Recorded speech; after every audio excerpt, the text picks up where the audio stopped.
Welcome back to my YouTube channel Apt Fact. Let's get started. Fact number 1।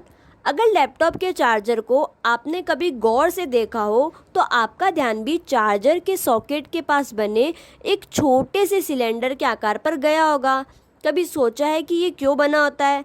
अधिकतर लोग इस हिस्से को बेकार ही समझते होंगे, मगर ये बहुत इम्पोर्टेंट डिवाइस है। सिर्फ लैपटॉप के पावर केबल ही नहीं, ये सब प्रिंटर, मॉनिटर, कैमरा जैसे कई इलेक्ट्रॉनिक डिवाइस की केबल्स में लगा होता है। आखिर क्या नाम है इसका, आइए जानते हैं। इस सिलेंडर नुमा हिस्से को फेराइट बीड, फेराइट चौक और फेराइट सिलेंडर जैसे कई नामों से जाना जाता है। इसके अलावा इसे blocks, course, rings, EMI filters या चॉक्स भी कहा जाता है। ये उपकरण असल में एक इंडक्टर होता है जो इलेक्ट्रॉनिक सर्किट्स में आने वाले फ्रीक्वेंसी नॉइज़ को कंप्रेस करता है या आपके लैपटॉप को इलेक्ट्रोमैग्नेटिक नॉइज़ से बचाता है।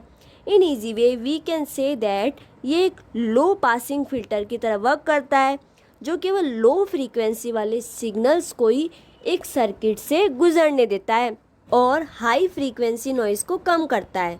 अब आपके मन में ये क्वेश्चन ज़रूर आएगा कि यदि इसका यूज़ ना करें तो क्या होगा।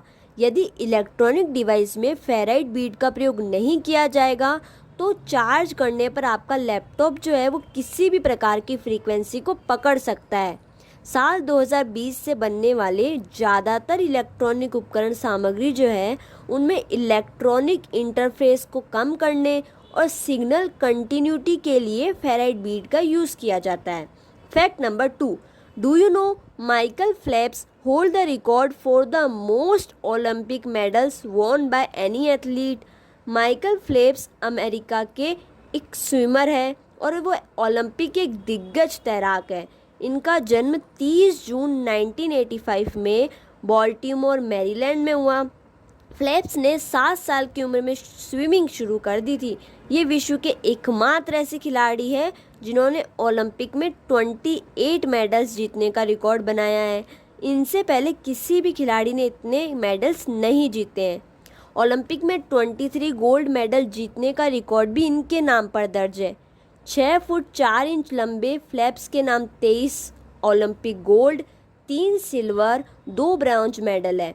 इसके अलावा 8 world swimmer of the year, 2 FINA award भी इन्हें मिले हैं। इसके साथ ही एक ही ओलंपिक में 8 गोल्ड मेडल्स जीतने वाले फेल्प्स विश्व के एकमात्र खिलाड़ी हैं। माइकल का 2008 बीजिंग ओलंपिक से 2 साल पहले राइट हैंड फ्रैक्चर्ड हो गया था। डॉक्टर्स ने उनको पानी में जाने से और स्विमिंग करने से मना कर दिया था।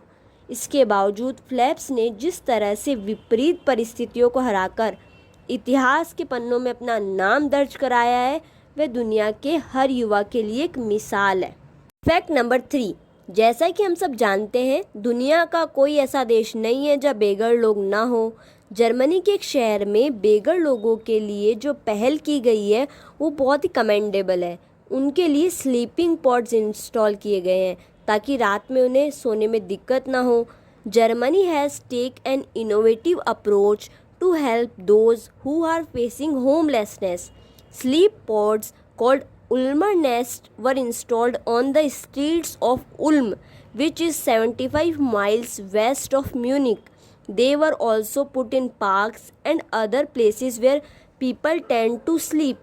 असल में जर्मनी में तापमान काफ़ी गिर जाता है जिसके कारण कड़ाके की सर्दी पड़ती है, इसलिए इन उल्म नेस्ट को यहाँ पे इंस्टॉल किया गया है। The wood and the steel cabins can host 2 people and are heated as well as wind and waterproof. The pod even gets some of its energy from the solar panels.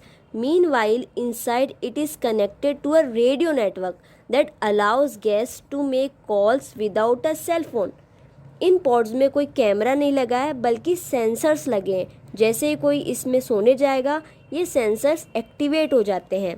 ये pods खतरनाक मौसम के दौरान एक आपातकालीन आश्रय के रूप में यूज़ किए जा सकते हैं। बेघर लोगों की मदद के लिए पायलट कार्यक्रम के तहत 8 जनवरी 2020 को उल्मर नेस्ट लॉन्च किया गया था।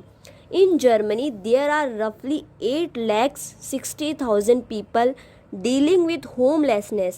Results of the pilot program are being reviewed to determine if the ulmer nest can prevent forced bite. If things go well, the pods could eventually be all over Germany. Fact number 4, Netherlands में एक bench है जो बहुत ही unusual है। जैसा कि आप इस इमेज में देख सकते हैं कि ये कितनी अजीब है। स्कल्पचर नीदरहॉस्टेड नामक पार्क है, वहाँ पर ये बेंच है और आप देख सकते हैं ये कितनी भूतिया टाइप्स है। This fact is really unbelievable. Fact number 5, आलू की सब्जी हर घर में और हर मौसम में बनाई जाती है, पर क्या आपने कभी बैंगनी रंग का आलू देखा या खाया है? आइए इसके बारे में जानते हैं। बैंगनी आलू देखने में चुकंदर की तरह लगता है, लेकिन टेस्ट में वो सामान्य आलू की तरह ही होता है। पर्पल पोटैटो बहुत हेल्दी होता है। सामान्य आलू में अरारोट की मात्रा अधिक होती है, जबकि बैंगनी आलू में इसकी मात्रा कम होती है। विदेशों में मिलने वाला बैंगनी आलू अब हमारे देश में भी मिलने लगा है। इस किस्म के आलू सबसे ज़्यादा दक्षिण अमेरिका में पाए जाते हैं। आइए अब पर्पल पोटैटो के उन फायदों के बारे में जानते हैं जो इसे एक सामान्य आलू से भिन्न बनाते हैं। बेनिफिट नंबर 1, इसमें अधिक मात्रा में फाइबर पाया जाता है। हाई फाइबर पेट के लिए अच्छा माना जाता है। फाइबर युक्त खाना खाने से कब्ज़ की समस्या नहीं होती है और खाना भी आसानी से पच जाता है।